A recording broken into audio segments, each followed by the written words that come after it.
ఇంటి సంప్రదాయం అంటే ఇవాళ పెద్దవాళ్ళు చెప్పేటటువంటిది ఉమ్మడి కుటుంబాల ఊసు లేకుండా పోతుంది. అయితే పెద్దవాళ్ళు అనేటటువంటి వాళ్ళు ప్రతి వాళ్ళ కుటుంబంలో ఉంటారు. కలిసి ఉండకపోవచ్చు, కానీ వాళ్ళు ఊళ్ళల్లో ఉండొచ్చు, ఇంకో చోట ఉండొచ్చు, వేరుగా ఉండొచ్చు. ఎక్కడైనా కుటుంబ పెద్దలు అనేటటువంటి వారు ఉంటారు కదా.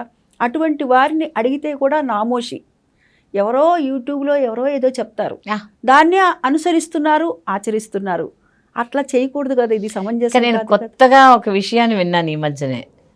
అంటే బాగా ఏం చేయాలో డబ్బులు అర్థం కాని ఫ్యామిలీస్ కొన్ని ఉంటూ ఉంటాయన్నమాట. వాళ్ళుట ఆ ఫ్యామిలీస్ అన్నీ కలిసి ఒక దగ్గర కూర్చుంటారట.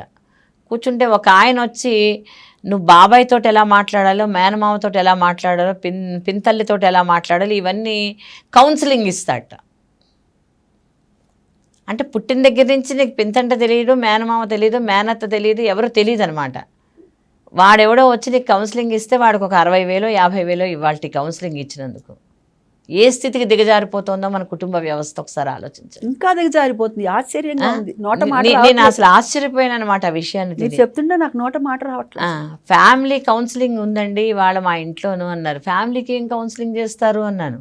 అంటే పిల్లలు ఎలా బిహేవ్ చేయాలో మేనమామలతోటి, పింతండ్రులతోటి, మేనత్తలతోటి, పింతళ్ళతోటి చెప్తున్నారు. పింతళ్ళతోటి, మేనత్తలతోటి ఎలా ఉండాలో చెప్పడం ఏమిటమ్మా, ఇదేం వ్యవస్థ అన్నా నేను.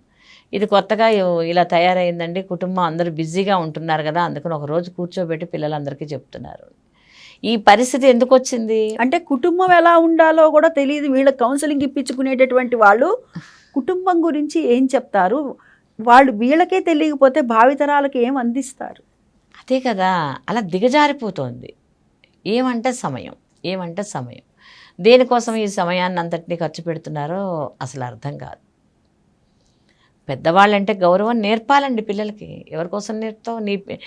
ఇక్కడ ఏమవుతుందంటే పిల్లల భవిష్యత్తు బాగుండాలి అంటే ఖచ్చితంగా నియమాలు, కుటుంబ వ్యవస్థలో ఉన్న నియమాలు పాటించి తీరాలండి. పిల్లలు అప్పుడే బాగుంటారు. నువ్వే నీ తండ్రి మీద, నీ తల్లి మీద నేరాలు నీ పిల్లలతో చెప్తుంటే వాడెందుకు బాగుంటాడుగా. మన కుటుంబానికి మన పిన్నితోటి ఎలా ఉండాలో, మన మామయ్యతో ఎలా ఉండాలో, మన పెద్దనాన్నతో ఎలా ఉండాలో, మన బాబాయ్తో ఎలా వాడేవాడు కౌన్సిలింగ్ చేసి చెప్పడానికి మనకి. చెప్పండి, ఏ స్థితికి దిగజారిపోయారో చూడండి. చిన్నప్పుడు ఉమ్మడి కుటుంబాలు ఉంటుంటే, చిన్నప్పుడు ఏమైనా ఇప్పటికి కూడా మాది ఉమ్మడి కుటుంబం. ఎందుకండి ఉమ్మడి కుటుంబాల్లో ఉన్నప్పుడు ఏదో ఒకటి, ఉదాహరణకి ఒక అమ్మాయి వచ్చి అబ్బాయి, వాళ్ళ బాబాయ్ ఇట్లా, ఉదాహరణ మా అమ్మాయి అనుకుందాం, అమ్మాయి వచ్చి వాళ్ళ బాబాయ్ ఇట్లా అన్నాడు అనుకో, అమ్మ నువ్వేం చేసావని మనం అడగాలి అమ్మాయిని. అంతేగాని అంతే బాబాయ్ అంతేనమ్మా అని అనకూడదు. అప్పుడు వాళ్ళ మధ్యలో ఏమవుతుంది, సఖ్యత పెరుగుతుంది, బాబాయ్ మీద గౌరవం పెరుగుతుంది కదా. వీళ్ళకి మధ్య ద్వేషం పెరిగిపోతుంది. మనం ఇంకొంచెం దాంట్లో ఇంకొంచెం విషయం నింపుతున్నాం అనమాట. దానివల్ల ఇప్పుడు ఏమవుతుందంటే పిల్లలు కూడా చాలా లోన్లీగా ఫీల్ అయిపోయి ఒక వయసు వచ్చాక ఈ సూసైడ్ చేసుకోవడం, అప్పటికప్పుడు వాళ్ళకి ఏది సుఖంగా ఉంటుందో దాన్ని పొందేయడం, ఆ విధమైన విచ్చలవిడితనం అలవాటైపోతుంది. మీరు చూడండి, మీరు సొసైటీలో ఒక్కొక్క ఏరియాకి వెళ్ళి చూసారంటే ఎంత విచ్చలవిడిగా ఆడపిల్లలు ఉంటున్నారు. ఎందుకు ఆడపిల్లల ఆ విచ్చలవిడితనం ఎందుకు వచ్చిందంటారు? కుటుంబ వ్యవస్థ లోపం వలన వస్తుంది. ఉమ్మడి కుటుంబాలు లేవు. నాకు ఇంట్లో ఉండాలంటేనే చిరాకు అన్న ఒక ఆడపిల్ల మాట్లాడుతోంది అంటే ఏం చెప్పాలి దానికి?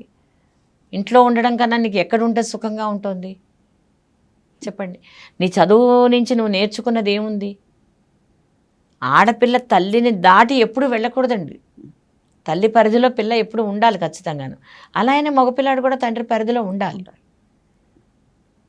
అంతేకాని అసలు ఎవరు చుట్టాలు పూర్వం చూడండి, మన స్టేజ్లో చుట్టాలు వస్తే వెళ్ళనిచ్చేవాళ్ళం కాదు మనం. చెప్పులు దాచేసి, బ్యాగులు దాచేసి, టైములు తప్పులు తిప్పేసి, ట్రైన్లు వెళ్ళిపోయేటట్లు చేసి అలా చేసేవారు. ఇప్పుడు ఎవరన్నా ఇంటికి వస్తే ఎప్పుడు వెళ్ళిపోతారన్నాడు. ఎవరన్నా వస్తే వీళ్ళు ఎప్పుడు వెళ్ళిపోతారు, ఇంకెన్ని రోజులు ఉంటారు? ఇప్పుడు వచ్చేవాళ్ళే లేరు, అసలు ఎవరు చెప్పు విడిచేదే లేదు, ఎవ్వరు వచ్చేవాళ్ళు లేరు. ఈ కుటుంబం తప్పించి ఇంకో విస్తర వేసి తినేది లేదు, ఏదీ లేదు. దానికే ఇలా మాట్లాడుతున్నారు అంటే వ్యవస్థ అక్కడే పోతుందండి. ఇదంతా కూడా మనం చేసుకునేటటువంటి కర్మ.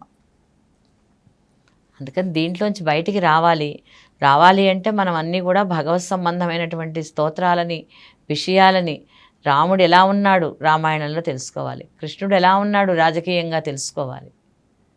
నలుగురు అన్నదమ్ములు ఒక తల్లికి పుట్టిన వాళ్ళు కాదు, అయినా ఎంత అన్యోన్యతతో ఉన్నారు. ఏం చెప్పాడో తండ్రి అదే ఆచరించాడు కదా. రామాయణం చదివితే పుణ్యం రాదు. రామాయణం ఏం చేస్తున్నామంటే అండి, టీటీడీలో ఉండే పండితుల చేత చెప్పించుకుంటున్నాం మేము. చెప్పించుకుని శృంగేరి వెళ్ళి జగద్గురువులు ఆశీస్సులతోటి అక్కడ బాలకాండ అయోధ్యకాండ పారాయణ చేస్తాం. ఇప్పుడు భద్రాచలం వెళ్తున్నాం. భద్రాచలంలో కూడా బాలకాండ అయోధ్యకాండ పారాయణ చేసి, ముఖ్యంగా ఏంటంటే ప్రతి ఇంట్లోనూ రామాయణం చదవడం అనేది కాన్సెప్ట్ ఉండాలి అనేటటువంటి ఉద్దేశంతో మా సత్సంగం ఇంత డెవలప్ అవడానికి ప్రధాన కారణం మా అడ్మిన్స్ అండి. వీళ్ళు ఒక 30 మంది ఉంటారనమాట. చాలా హార్డ్ వర్క్ చేస్తారు వాళ్ళు. నేను చెప్పడం అయిపోయాక ప్రతి వాళ్ళకి నోటికి వచ్చేదాకా ఇవన్నీ కూడా ప్రాక్టీస్ చేయిస్తారు. ఇప్పుడు పిల్లల గ్రూప్ను కూడా తయారు చేస్తామండి. వాళ్ళు కూడా అయోధ్యకాండ చదువుతున్నారనమాట. ఈ విధమైనటువంటి పద్ధతిని నువ్వు చిన్నప్పటి నుంచి అలవాటు చేయకపోవడం నీది తప్పు. ఎంతసేపు వాడిని రుద్దును క్లాస్లో అందరికన్నా, ఎంతమంది క్లాస్లో అందరికన్నా ఫస్ట్ వస్తారండి? ఒకళ్ళే అందరూ ఫస్టే రావాలా చెప్పండి? క్లాస్లో ఫస్ట్ రావాలి. నువ్వు మీ బాబాయ్ కొడుకు కన్నా బాగుండాలి, పెదనాన్న కొడుకు కన్నా బాగుండాలి, మీ పిన్ని కొడుకు కన్నా బాగుండాలి, మీ పిన్ని కూతురు కన్నా నీకు మంచి సంబంధం రావాలి. ఈ కాంపిటీషన్ ఏమిటి? ఇక్కడ ఒకటే ఒకటి గుర్తుపెట్టాలండి, కర్మని తప్పించేవాడు ఎవ్వడూ లేడు. నువ్వు ఇప్పుడు ఏదో ఒక పని పెట్టుకుని ఈ కర్మని పోస్ట్పోన్ చేస్తే నెక్స్ట్ దాన్ని మళ్ళీ అనుభవించాలి.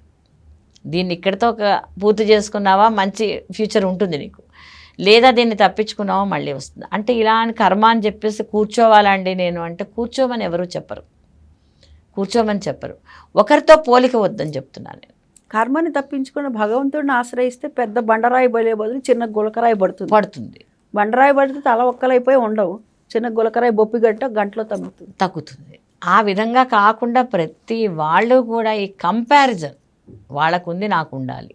పూర్వం చూడండి, చిన్నప్పుడు ఒక వస్తువు చూపిస్తే పక్క వాళ్ళు కొనుక్కుని మనం సంతోషించేవాళ్ళం. జలసి ఇవాళ అసలు ఎవరికి ఉండకూడదే, ఏది మన దగ్గర కన్నా ఇంకొకరికి ఉండకూడదు. మన ఇంట్లో ఒక వస్తువు ఉందంటే వాళ్ళ ఇంటికి వెళ్ళంగానే వాళ్ళ ఇంట్లో కొనేయాలి.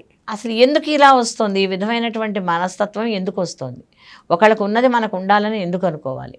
అలాగే ఒకరికి ఉన్న జ్ఞానం కూడా మనకు ఉండాలనుకోవాలిగా, అందులో ఎందుకు పోటీ పట్టల్లా? ఇది ఈజీ, తేలిక. ఇది తేలిక అనమాట. డబ్బులు ఇచ్చేస్తే వచ్చేస్తుంది. నువ్వే సమయం పడుతుంది, దానికి కృషి చేయాలి. ఇదేమో డబ్బులు ఇచ్చేస్తే వచ్చేస్తుంది.